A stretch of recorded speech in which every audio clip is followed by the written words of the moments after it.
What if the secret to a country's success wasn't oil, land, or size, but simply how well it educates its people? That's exactly what happened in Singapore. In just one generation, this tiny island nation transformed from a struggling post-colonial backwater into one of the world's most competitive economies, and education was the engine behind it all.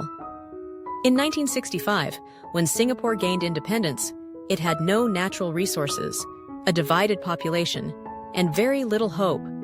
But the country's leaders saw something others didn't. Its people were the only true asset. So they made a bold choice: invest in human capital like never before. Education wasn't just about schools, it became a national strategy for survival and success.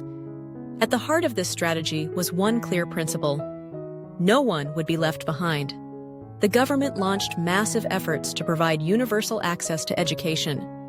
New schools were built, teacher training was intensified, and children from all backgrounds were given the chance to learn. English was made the main language of instruction to connect Singapore with the global economy. But mother tongue languages were also preserved to honor cultural identity. Singapore didn't stop at access. It demanded quality. Teachers were recruited from the top third of each academic cohort and received world-class training. Unlike many countries where teaching is underpaid and undervalued, Singapore treated educators like professionals.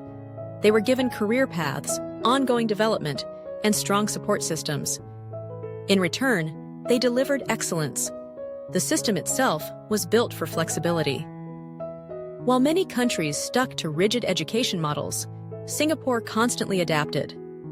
It developed streaming to cater to different learning speeds, vocational training for practical careers, and elite programs for high performers. Critics called it harsh, but Singapore made sure every path led to real skills and real jobs. More importantly, Singapore understood that education couldn't stop after school. It promoted lifelong learning with initiatives like Skills Future, which gives every citizen training credits to keep upgrading their abilities throughout life. The message was clear: the world changes fast, and so should you. All this wasn't just about creating smart students, it was about building a smart society, one that could attract investment, innovate, and compete globally. Today, Singapore students consistently top international rankings in math, science, and reading.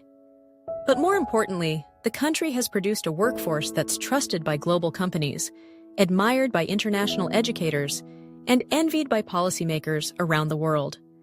But here's the real lesson: Singapore's education success didn't come from copying others. It came from knowing itself. The country designed a system that fit its needs, values, and ambitions, and it stuck to it with discipline and vision. So, is Singapore's model perfect? No.